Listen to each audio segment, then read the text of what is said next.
Bem-vindos ao nosso canal, onde a gente coloca a cadeia de suprimentos onde pode. Finalmente nasceu a nossa jornada, né, amiga?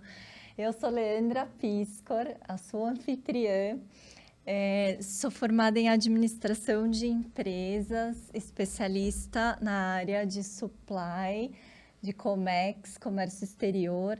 Já atuei em diversas áreas, com passagem nas áreas de planejamento, demanda, compras, distribuição, logística internacional, logística nacional, enfim, bastante background aí, bastante bagagem. 20 anos esse ano, amiga, eu comemoro 20 Uau, anos. já. Já. Nossa, passou Uma baita muito de uma rápido. jornada, assim. Passou muito rápido. E, bom, o que a gente tem em comum? Eu acho que nós somos profissionais inovadoras, a gente quer desafiar o status quo, a gente quer buscar inovação para dentro das organizações às quais a gente trabalha. E acho que essa é uma área fundamental dentro das companhias. Sim. Acho que, na verdade, é a espinha dorsal das companhias. Com certeza. E estou super feliz, super animada de estar aqui contigo e dar um pontapé nesse nosso projeto. Eu também, Lê, faço das suas palavras as minhas. Falar de supply chain é uma delícia, né? Vivemos disso e respiramos isso praticamente, né, todos os dias, grande parte aí dos nossos dias. Então, é muito bom poder estar aqui, poder ter esse canal no qual a gente compartilha nossas histórias, tudo que a gente, né, identifica de legal, de novas tendências, de inovações, de todo o movimento aí, do que está rolando em cadeia de suprimentos. Então, de novo, estou muito feliz de estar aqui compartilhando tudo isso com todos vocês que nos acompanham. Eu sou engenheira de formação, mas trabalho em supply chain desde que me formei. E por que, né, venho me especializando, estudando cada vez mais a cadeia de suprimentos?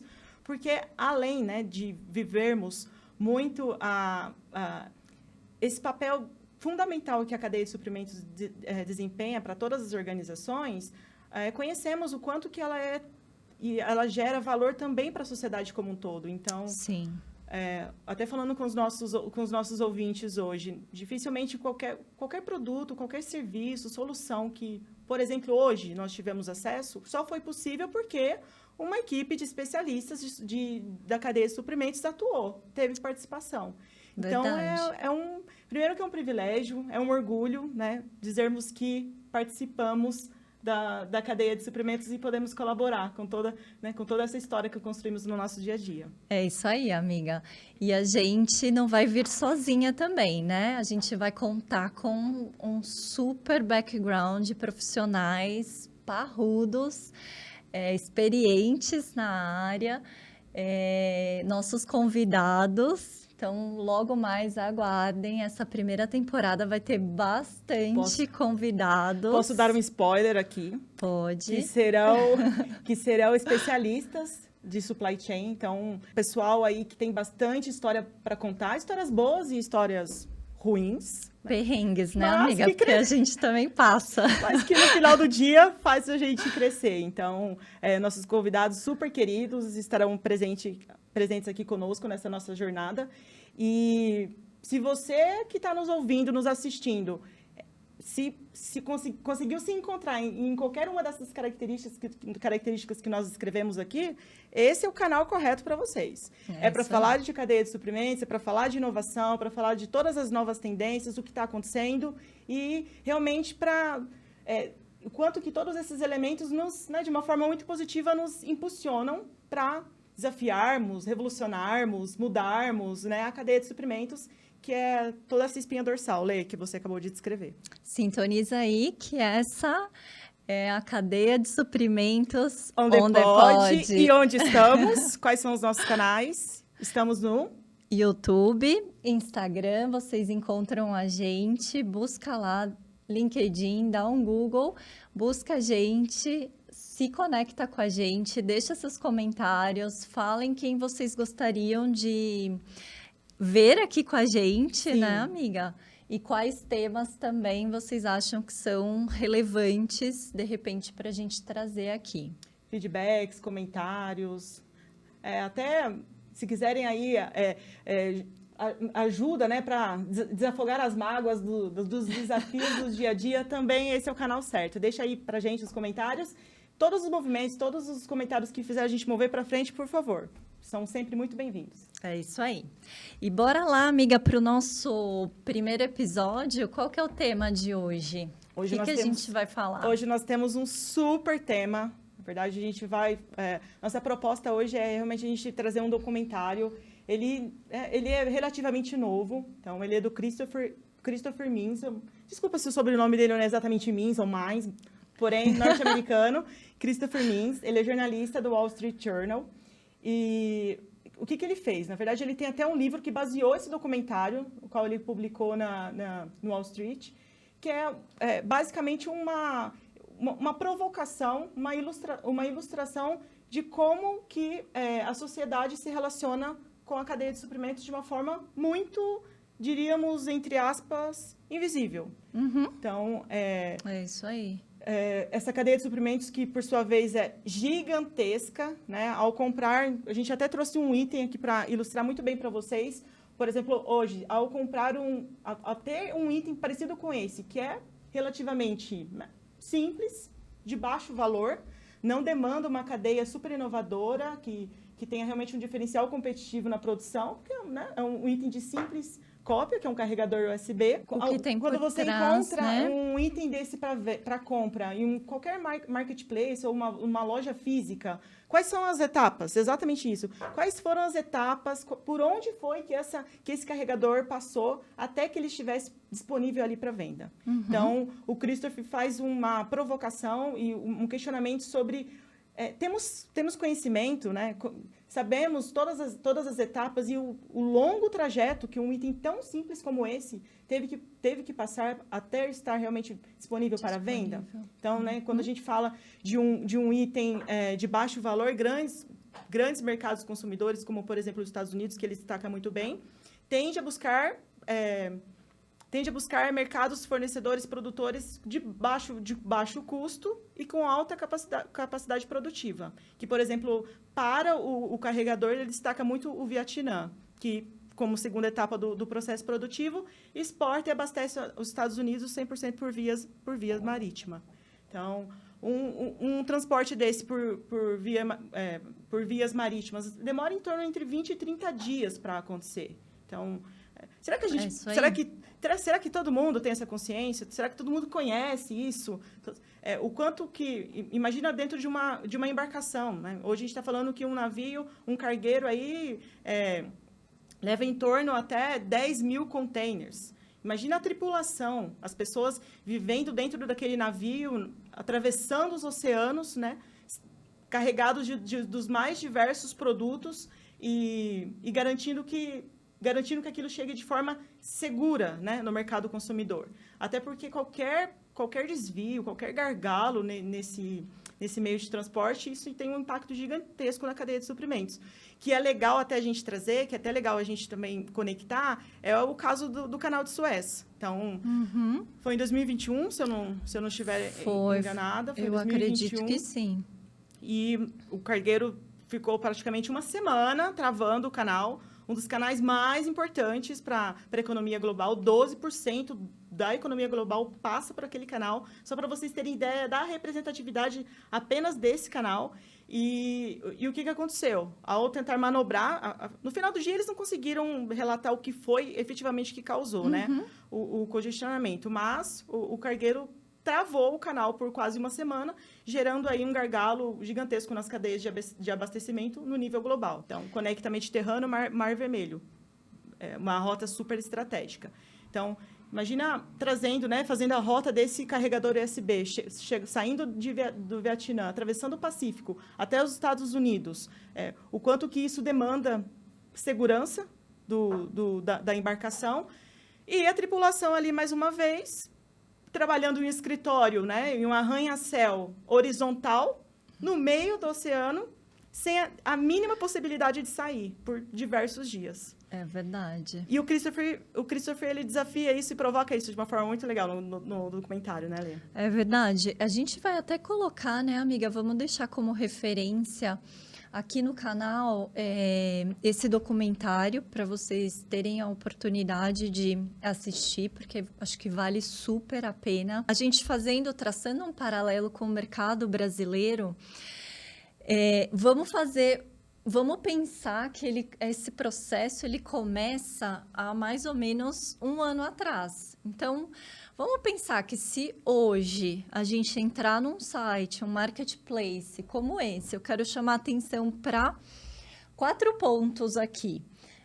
O preço, então, o carregador, se a gente entrar agora e tentar comprar lá no site, em algum marketplace da sua preferência, não vamos fazer propaganda aqui. Nenhuma. Vai custar R$45. Então, acho que essa é a primeira informação, né, amiga? Sim. Depois, olha que interessante, ele vai chegar amanhã a um preço de frete, um custo de frete, para mim, de R$6,75. E ele tem disponível 12 unidades em estoque. Então, vamos entender um pouco o que tem por trás de, ao realizar uma compra como essa, como é que isso acontece na prática? Porque aqui a gente está vendo já a etapa final, né, amiga? Mas o que aconteceu para que isso chegasse para mim amanhã por R$6,75 o valor do frete, custando R$45. Amiga, se a gente pegar a taxa de dólar de hoje, é tipo $10. E com tudo isso de estoque disponível. Vamos entender um pouquinho como funciona essa cadeia. Então, pensando e fazendo esse paralelo com o Brasil, o que acontece? A mesma coisa que o Cris menciona e o vídeo, o documentário traz para a gente vai buscar produção, só que no Brasil um pouquinho diferente. Nos Estados Unidos, esse carregador ele já vem pronto. No Brasil, a gente faz um pouquinho diferente, mas a gente vai buscar toda a matéria-prima, então, para formar esse carregador, todas as partes e as pecinhas que vão aqui nesse carregador, a gente importa, a gente traz de países como China, Vietnã, que são países que, de fato, têm uma questão de mão de obra barata. Então, a gente importa e, para que isso aconteça, passa uma foto, amiga, que eu queria que as pessoas tivessem a oportunidade de visualizar.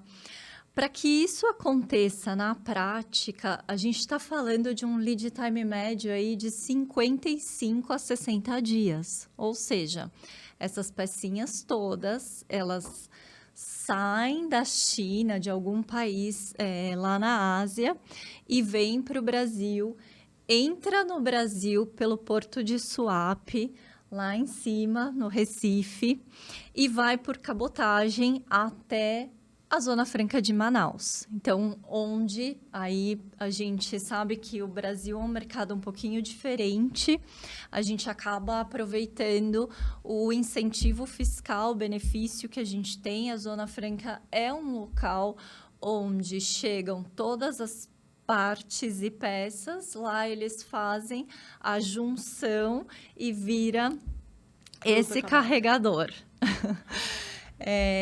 Como é que a gente remunera? Então, vamos pensar que a gente acabou de falar que está pagando por este carregador R$45. Como é que a gente, nesse caminho, remunera? O frete internacional teve que passar por um desembaraço aduaneiro, teve que passar via cabotagem, seja por um barco menor, sim, seja por transporte para chegar na Zona Franca. E o interessante, amiga, se a gente olhar esse carregador, não quero mencionar, fazer propaganda, mas é uma empresa finlandesa que atua no Brasil e faz justamente esse processo produtivo. Então, a gente também tem que remunerar essa empresa que vai produzir esse carregador no final. Etapa final da produção. Exato. Então, veja que até aí já foram muitos players, fornecedores envolvidos, que estão sendo remunerados, e a importância de grandes volumes, né? Porque senão a gente não consegue, na prática, a gente não consegue sustentar o negócio vendendo no final a R$ 45. Sim. E no documentário, eles provocam também, desde esse ponto de vista, que ao se ter acesso a um item como esse ou qualquer outro, é um grande acontecimento, eles colocam dessa forma. Porque no final do dia, a gente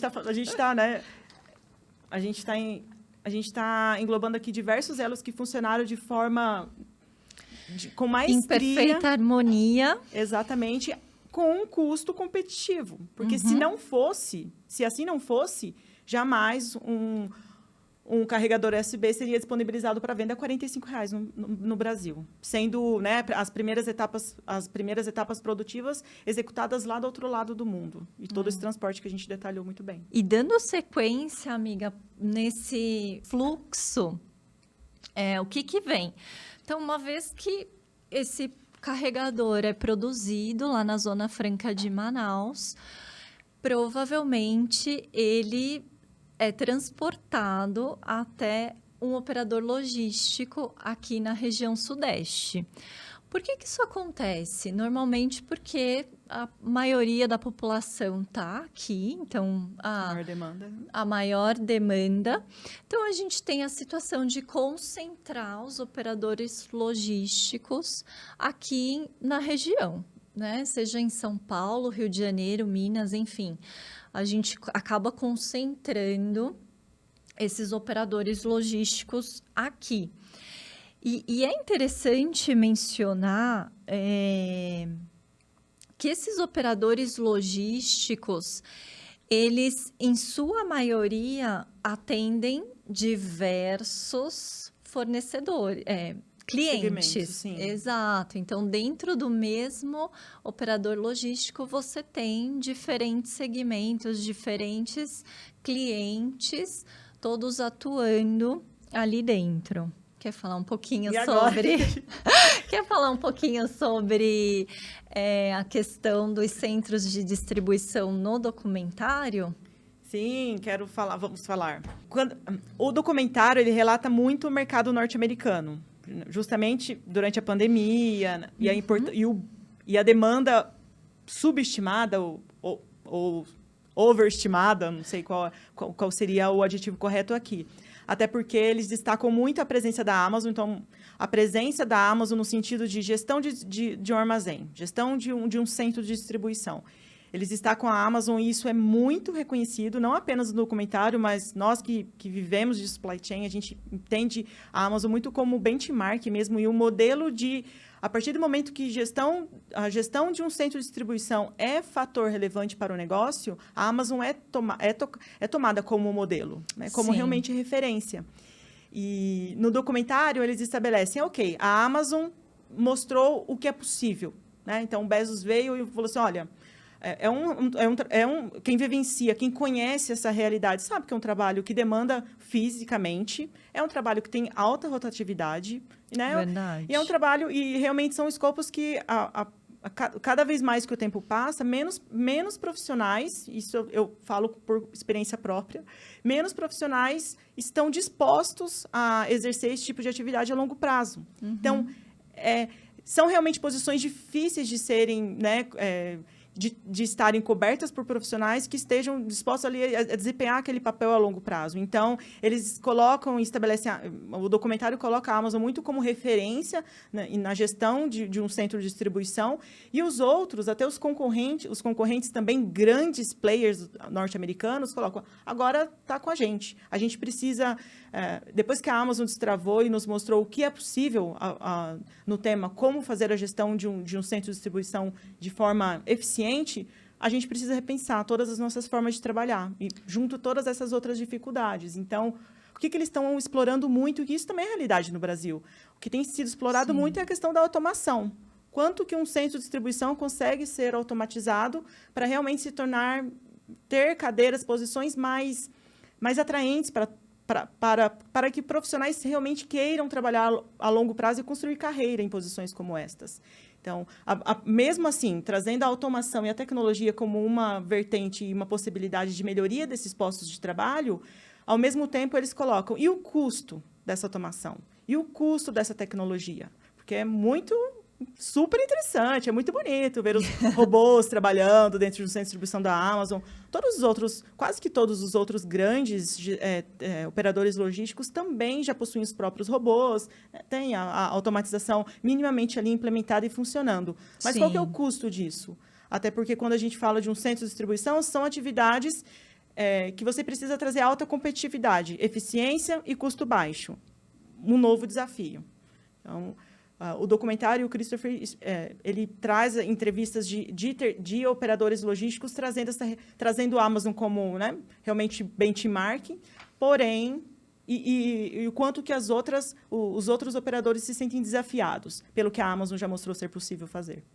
Sim, é isso aí. Fazendo um paralelo, né, amiga, com o mercado brasileiro, a gente vê o quanto as empresas estão investindo em, seja tanto nessa parte de consolidação, quanto nessa parte de automatização. Então, isso que você comenta, acho que vem, sim, claro, da Amazon como referência, mas acho que no mercado brasileiro a gente também está avançando para automatizar e ter esses processos um pouco mais consolidados, até porque vai ajudar na outra etapa, né, que é a etapa de transporte. Então, como eu comentei, esse charge que foi produzido, carregador que foi produzido lá na Zona Franca, vem para São Paulo e normalmente vem num transporte rodoviário. E aí a gente entra numa outra seara, né? A gente entra numa que também está dentro de supply, ou seja, também faz parte dessa cadeia, mas que traz também desafios e, né? Grandes desafios. E traz para a gente, principalmente para os profissionais de supply, para os profissionais da cadeia, traz também o desafio de administrar algo que a gente vê que está sofrendo nos últimos anos, né? Se a gente pensar, fazendo aí até um paralelo com o mercado brasileiro, com essa parte de inbound, se a gente pensar hoje, os nossos operadores logísticos, parceiros, eles já estão sofrendo com falta de motorista, de mão de obra qualificada, e essa profissão também mudou, o transporte mudou. Porque, como assim? Os caminhões estão muito mais tecnológicos, exigem mais treinamento, e aí exige uma mão de obra que a gente não tinha até então qualificada. Então, hoje é um desafio para esses operadores logísticos encontrar mão de obra, porque, de fato, não tem, está escassa. Excelente, amiga. E, Lê, no documentário, inclusive, eles mostram até uma entrevista com um motorista específico. Ele compartilhando as dificuldades, o dia a dia, como que funciona a vida de um caminhoneiro nos Estados Unidos. E também, com outro viés, eles trazem uma entrevista com um dono de uma transportadora de pequeno porte. Inclusive, no comentário, eles mostram, diante da falta, da escassez, um motorista me deixou na mão e essa carga é super urgente. Então, na hora que ele falou, essa carga é super urgente, então eu mesmo vou dirigir, eu mesmo vou fazer a entrega. É verdade, o proprietário. Nesse momento eu me vi, falei, são as minhas cargas que são urgentes, as minhas cargas costumam ser urgentes. Vou eu lá, eu mesma dirigir. Isso já passou pela minha cabeça várias vezes. Preciso entregar, isso não é negociável. E um ponto muito interessante que o documentário traz e faz super sentido é o quanto que essas entregas, o quanto que o produto que hoje... Quando eu falo sociedade, é realmente um mundo. Que o mundo hoje compra é diferente se a gente comparar com o perfil da nossa compra há 10 anos atrás. Verdade. Há 10 anos atrás, Qual era o perfil da compra, né, da sociedade como um todo?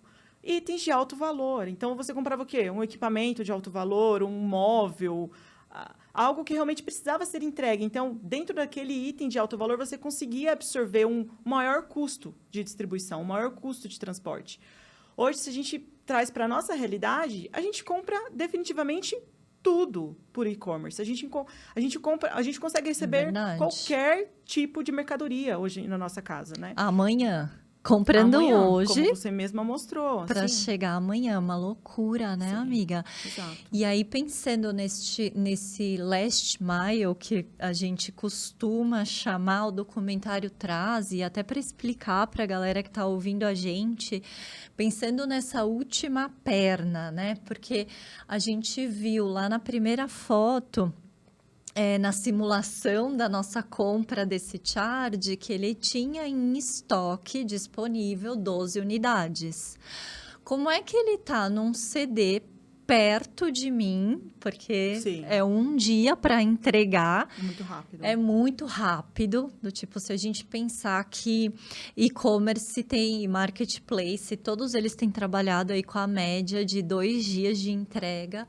Essa última perna, o que a gente chama, né, o termo técnico last mile, mas esta última perna de transporte, como que ela acontece e qual é o tipo de pressão que a gente vem colocando no mercado? Porque, de novo, a gente já tinha uma questão de transporte rodoviário e falta de mão de obra, e agora a gente ainda tem essa demanda e essa mudança no hábito do consumidor que demanda mais empresas trabalhando para fazer essa última etapa.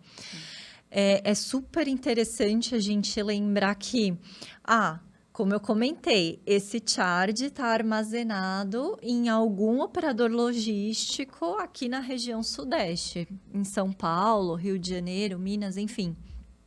E uma vez que eu compro, ele é entregue, ou seja, novamente entra uma transportadora para entregar e chegar até a minha casa. E é interessante isso, né? Porque a última etapa, que é a entrega, basicamente é a única oportunidade que nós, como consumidores, temos de interação com aquela cadeia fornecedora. Exato. Então, por mais que todos esses outros elos, né, desde a produção, das partes, a montagem em si, quando você trouxe para a realidade brasileira, a única interação com toda essa cadeia é realmente o motorista que executou essa última etapa. Verdade. E a última etapa é que cada vez mais é pressionada para alta eficiência e baixo custo. Exato, porque eu sou dessas, eu sou a consumidora que quer frete grátis. Não quero pagar por isso. E sendo uma boa profissional de supply chain, você reconhece que é um baita de desafio. É impossível. Tipo, agora pensando, até me veio isso na cabeça, porque de fato eu quero frete grátis. Só compro se tiver frete grátis. Mas agora pensando até naquele 6,75 que a gente viu no início dessa conversa, é praticamente impossível, não remunera com R$ 6,75 essa última perna. E o que as grandes organizações, as grandes estruturas estão fazendo, né, para conseguir contornar, de certa forma, essa situação? Acho que a gente pode trazer como exemplo a logística de multidões, porque é basicamente isso que está acontecendo. A Amazon, mais uma vez pioneira? Sim, mais uma vez pioneira. Ensinando, né, ditando aí novos rumos da cadeia de suprimentos logística, aqui, com maior foco em logística. Sim. Então, quando a Amazon, por mais que a Amazon possui toda a estrutura, né, muito bem conhecida e a convencional, né, dos motoristas próprios, né, de exatamente todos os funcionários que têm o plano de carreira, que têm a cadeira muito firme dentro da organização, eles passam a fornecer o Amazon Flex, que os outros competidores também vão depois na mesma linha. E traz isso no documentário, né, isso, amiga? Explora de uma forma muito forte. Inclusive, mostra até um exemplo de um motorista que era um contratado da Amazon Flex, então ele não tinha nenhum vínculo com a Amazon, e ele executava as entregas de última milha de forma ele era um empreendedor, ele mesmo executava com o próprio carro dele, com o próprio combustível, sem nenhum vínculo com a Amazon, até que a Amazon lança um novo módulo no qual você poderia ser um agregado. Uma espécie de representante. Essa estrutura de agregado é muito presente no Brasil. E aí mostra exatamente esse mesmo funcionário voltando depois.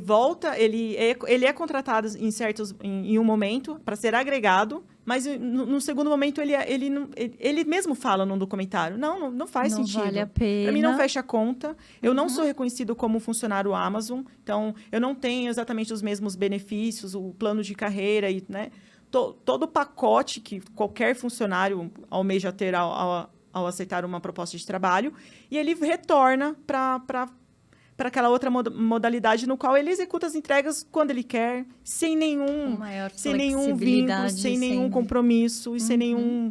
se num dia ele não acorda bem, ele não vai trabalhar, e no outro dia ele vai, de acordo com a agenda pessoal. Então, mostra muito bem o viés dessa movimentação, né? De como que o funcionário não reconhece valor trabalhando como agregado da Amazon, ele retornando para aquele modelo anterior de trabalho, e aí entra o Christopher perguntando muito bem, e o futuro disso? Exato. Será que é sustentável? Exatamente. Todos esses profissionais que estão atuando hoje exatamente nesse modelo de trabalho, será que faz sentido não ter vínculo direto com a companhia pelas quais eles estão trabalhando e executando essa última perna que é tão desafiadora? Então, mais uma vez, o documentário mostra o quanto que é pesado, o tanto que é necessário entrar, sair do veículo, bate na porta, não tem onde estacionar, quando a gente traz, né, até para a realidade no Brasil. Imagina São Paulo, uma cidade do tamanho de São Paulo. Sim. Não tem onde estacionar, não tem onde você parar o caminhão, como que você entrega porta a porta. Então, todos esses desafios no dia a dia desse motorista que é responsável aí pela única interação que o cliente tem com toda a cadeia de suprimentos gigantesca, mais uma vez, né? Qual que é o futuro disso? Será que isso não precisa ser discutido? Realmente não demanda nenhum vínculo com a organização que é responsável por aquele produto, por aquela entrega? Eu acho que é um ponto super interessante. Eu acho que é meio que efeito da pandemia, né, amiga? A nossa forma de consumir, ela mudou muito depois da pandemia. Então, até o livro que o Cris escreve, Arriving Today, chegando na sua porta hoje, traz um pouco dessa reflexão, né? Traz um pouco de... Cara, a gente consumia de uma forma e todo mundo achava que com a pandemia, as coisas fechando... eu digo, o comércio fechando, os restaurantes, os parques, as atividades todas, e de repente o que acontece com a demanda de compras? Explode. Do tipo, as pessoas começaram a comprar e a consumir loucamente pela internet, chegando a ter rupturas que você até mencionou, pelo canal de Suez, mas também outros fatores que acabaram fazendo com que a cadeia se rompesse aí e a gente não conseguisse entregar. Eu acho que a gente sofreu isso na prática, né? A gente sofreu falta de container, falta de espaço para transportar a carga, né? Eu acho que caixa de papelão. Materiais básicos que, de repente, acabou, do tipo, não tinha. Então, eu acho que a gente sofreu muito, a gente teve que encontrar formas para conseguir, né, para seguir aí entregando o produto, mas no final, eu acho que a pandemia, ela realmente mudou e foram... Eu acho que não vai dar para a gente reverter e voltar ao que era antes, sabe? Eu acho que de fato, é uma nova realidade. É uma nova realidade, com certeza. E o documentário, mais uma vez, convido todo mundo a assistir, porque é muito interessante. É mesmo. É muito interessante, até para você que não é um profissional de supply chain, o quanto que nós, como como consumidores, né? Estamos sem controle. Tem uma pessoa, né, que tentando comprar um PlayStation, com dificuldade de recebimento durante a pandemia. Eu só quero o meu PlayStation. O Nike também, o tênis. Então, até freneticamente na internet, diversos vídeos, né, dos influencers. Fica com o meu dinheiro. Eu quero o meu PlayStation. Ou eu quero o meu Nike. E não é uma questão de querer, não é uma questão que essas empresas não queriam fornecer. É uma questão de ruptura. É uma questão de realmente uma demanda, como você muito bem descreveu, Lê. É uma demanda que não era estimada, não era esperada. Então, toda aquela cadeia que a gente está descrevendo aqui, todas, né, parte dela, toda aquela cadeia não estava preparada para aquela demanda. Não estava. Não teve como ofertar. Então, e, amiga, pensa... pensa que a gente comentou um pouco, o vídeo traz isso e a gente comentou um pouco que para que esse produto esteja disponível, comprando hoje, entrega amanhã, essa cadeia começou há 1 ano atrás. Então, a cadeia iniciou com o fabricante produzindo a pecinha há mais ou menos 1 ano atrás. Isso que a gente descreveu aqui, não sei, em 40 minutos, 50 minutos que a gente está aqui conversando, na verdade, acontece em 1 ano. Em 1 ano. E é o nosso papel fazer com que isso aconteça, né, amiga? É o nosso papel, garantir É uma delícia, né? É uma aventura. Garantir disponibilidade, eficiência a menor custo. E qualquer impacto, né? 1 ano. 1 ano foi quando se iniciou a jornada deste item específico. 1 ano, algum planejador de demanda já tinha a produção desse item já no plano. Minimamente como ordem planejada. Uhum. A partir do momento que essa cadeia se inicia, qualquer gargalo que impacte, seja qual for dos elos, impacta diretamente o consumidor final. Sim. Vou trazer aqui um impacto que o documentário explora de uma forma muito, muito bem definida, que é o Porto de Los Angeles. O Porto de Los Angeles, responsável por 30% das importações dos Estados Unidos e 40% das exportações. Então, é um porto super relevante, engargalado. Então, grande parte de todos os produtos que o mercado mais consumidor do mundo recebe é por esse porto. Diante do gargalo do porto, o que o presidente Biden fez? Ok, problemas resolvidos. Todo mundo vai trabalhar no porto 24/7, 24 horas, 7 dias por semana. Problema resolvido? Não funciona tão simples assim, né, amiga? Parte. Exato. Se toda a cadeia não trabalhar junto, não adianta o porto trabalhar 24 horas. Precisa... Você só engargala o quê? Você, na verdade, você reduz a pressão daquela etapa da cadeia, ok. O porto, então, 100% ali do ecossistema, né, necessário para que o porto funcione, está funcionando, mas você não consegue dar o retorno necessário para que aquela estrutura funcione a médio e longo prazo. O que isso quer dizer? Não adianta um porto funcionar 24/7, sendo que, primeiro, eu não tenho transporte suficiente para garantir essa operação nessa velocidade. E o retorno desses veículos? Exato, e a gente até mencionou de falta de mão de obra. Então, eu tenho transportadoras, eu tenho armazéns funcionando 24/7. O porto pode estar funcionando e 3 da manhã aberto, mas eu preciso de uma transportadora para ir lá pegar a carga. Sim. E eu preciso do armazém funcionando para ir lá e receber essa carga. Sim, exatamente. Então, é realmente um gargalo, foi um gargalo e a gente sentiu os impactos, né? Mais uma vez, a importância e o quanto é relevante pensarmos as soluções para a cadeia como um todo. Porque uma vez que a gente desafoga um dos elos, isso não quer dizer que teremos sucesso em todas as próximas etapas, né? Ou que a gente deixa de representar um gargalo para as etapas anteriores. Então, pensar em uma solução para a cadeia de suprimentos talvez seja um pouco mais desafiador do ponto de vista... A análise precisa ser mais ampla para garantir sustentabilidade em todas as etapas que formam essa cadeia, né? Gigantesca. Quando a gente traz para a realidade do Porto de Santos, nosso maior porto no Brasil... Temos dificuldades diversas. Por quê? Ainda a gente falando, né, até correlacionando com o Porto de Los Angeles, o Brasil depende 90%, eu não tenho esse número aqui estabelecido, mas mais de 90% depende de rodo para chegar até o Porto de Santos. Sim. Quais são? E a gente conhece muito bem. Mais uma vez, a gente não precisa ser um não profissional nem... de supply chain para conhecer as condições das nossas rodovias. Então, a gente depender de rodovia para escoar 100% do nosso produto até o porto, né, para que ele seja exportado, ou até mesmo no recebimento, na importação, é assim, é vender o almoço para comer na janta. Porque você tem que chegar no o que é mais importante.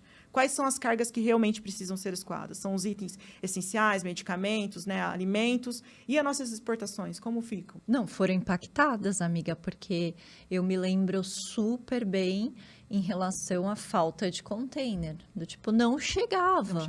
Não chegava container no Brasil.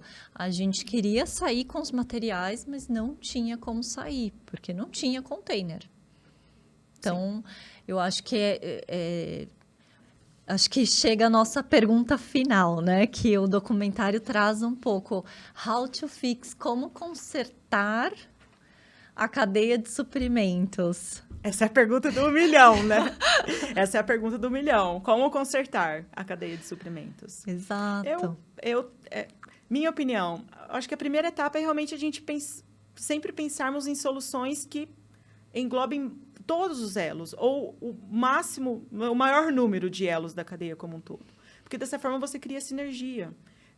Soluções individuais ou muito focadas em cada uma dos elos não traz eficiência e realmente a conexão que a gente precisa para que a cadeia funcione como um todo. É verdade, é verdade. O vídeo ele é bastante documental, assim, ele não traz muitas soluções, não, mas eu acho que ele traz muitos questionamentos que uma vez que a gente consiga responder, a gente caminha para para possíveis soluções, né? Porque eu acho que não existe uma única solução, sim, mas existem possíveis soluções. Eu acho que uma parte que ele fala bastante da questão de tecnologia e avanço em tecnologia, eu acho que a tecnologia veio para ajudar e eu acho que a gente tem que avançar nesse sentido, principalmente no mercado brasileiro. Eu acho que a gente já avançou, mas ainda é um pouco tímido, né, amiga? sim. A hora que a gente pensa nas soluções que existem, até conectadas com sustentabilidade, elas são muito tímidas ainda. Então, eu acho que a gente precisa avançar um pouco nessas soluções e acho que preparar também essa mão de obra, né? Um pouco do que a gente comentou de vai colapsar o documento. Isso me marcou muito no documento. Ele traz, assim, claramente que desde 2005 eles vêm falando sobre isso, que em 2028 o mercado americano vai colapsar. Isso respinga sempre no Brasil. Sim. Aqui no Brasil, eu acho que a gente já está colapsando, porque, honestamente, quando a gente conversa, né, com os nossos fornecedores, com os nossos parceiros, a dificuldade é muito grande em encontrar mão de obra, profissionais. Então, eu acho que investir nesse sentido também é importante, em treinamento, em capacitação, em melhorar as condições, né, para os trabalhadores. E aí eu tô falando bem em linha com o vídeo, assim, mais de transporte, força de trabalho mesmo, mão de obra em relação a transporte, dentro dos armazéns, que a gente já automatizou bastante, mas ainda falta, eu acho que falta caminhar. Eu estive num parceiro na semana passada fazendo um workshop de inovação e aí a gente passou por eles estavam trabalhando para preparar uma entrega para um dos clientes. E, cara, a hora que você olha é tão manual, são pessoas que tiram o produto de dentro da caixa, confere, cola uma etiqueta e volta o produto para dentro da caixa. A hora que a gente fala de uma demanda enorme, assim, é muito tempo investido que poderia, de repente, a gente avançar um pouquinho nessa questão tecnológica.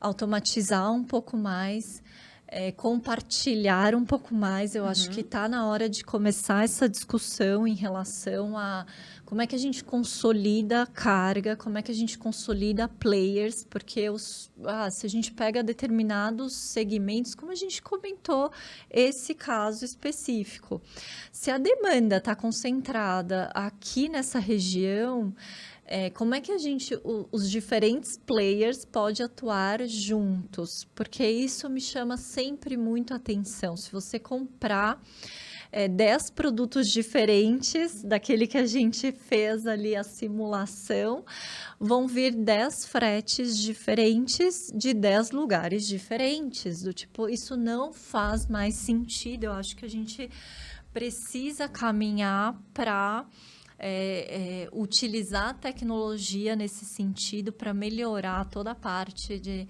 E aí não tem nenhuma crítica às indústrias, porque eu acho que estão trabalhando nisso, ainda a gente vê diversos tímido, movimentos. Mas estão trabalhando nisso, então acho que é avançar, né? Eu acho que é avançar em algumas ações que eu acho que vai trazer para a gente um apoio para não colapsar junto aí com o mercado americano, que também estão pensando em alternativas. Sim, com certeza. E a minha leitura é que para um país realmente de alto custo produtivo, o desafio talvez seja até maior. Quando a gente traz para uma realidade no Brasil, o que faz mais sentido? Automatizar uma atividade que é 100% operacional ou melhorar as condições? Então, assim, não tem uma única solução que seja realmente viável para todos os cenários. Então, eu acredito que a gente está no caminho certo, pelo menos essa é a minha leitura como profissional de supply chain, que as primeiras perguntas estão sendo feitas, então faz muito parte do nosso escopo como profissional de questionar. Eu vejo, né, em você, em muitos dos nossos colegas de profissão, eu vejo também. As estruturas estão sendo questionadas. Então, para que realmente a gente tenha mudanças, esse é o primeiro movimento, o questionamento, a inquietude, realmente o posicionamento de não conformista, para que realmente a gente veja maiores movimentos e soluções mais estruturadas. É um desafio? É um baita de um desafio. A pandemia chacoalhou e mostrou que nossa cadeia não está preparada, diversas cadeias não estão preparadas. Estão vulneráveis? Algumas sim. Então, qual é o custo de não estarmos vulneráveis na próxima grande crise? A gente está com a guerra, né, na Ucrânia com a Rússia. Quanto que isso chacoalhou grande parte das cadeias de suprimentos pelo mundo aí afora? Sim. Diversas, que até diante do grande impacto que sofreu com a Covid, talvez agora tenha sido até menor. Mas qual será a próxima? A gente vai esperar. Vamos aguardar acontecer para a gente pensar como que a gente vai solucionar mais esse problema? Não deveria ser esse o caminho. É verdade, mas amiga. Vejo bastante, acho que você também, né, Lê? A gente vê bastante movimento no mercado de que realmente as coisas estão sendo revistas. Cadeias globais para todos os segmentos, para todos os meus insumos, faz sentido?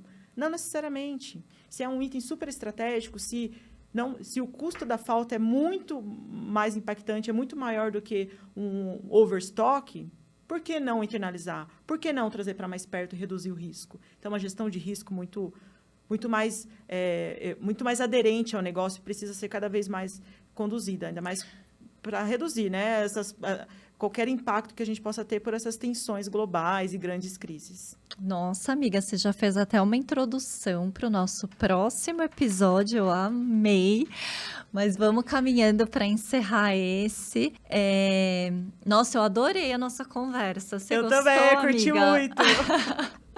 A gente começou nervosa, mas no final deu tudo certo, né? A gente vai entrando no trilho. Vamos entrando no ritmo. Sim. Espero que a galera de casa também tenha gostado, tenha curtido. Obrigada por acompanhar, por ouvir a gente, né?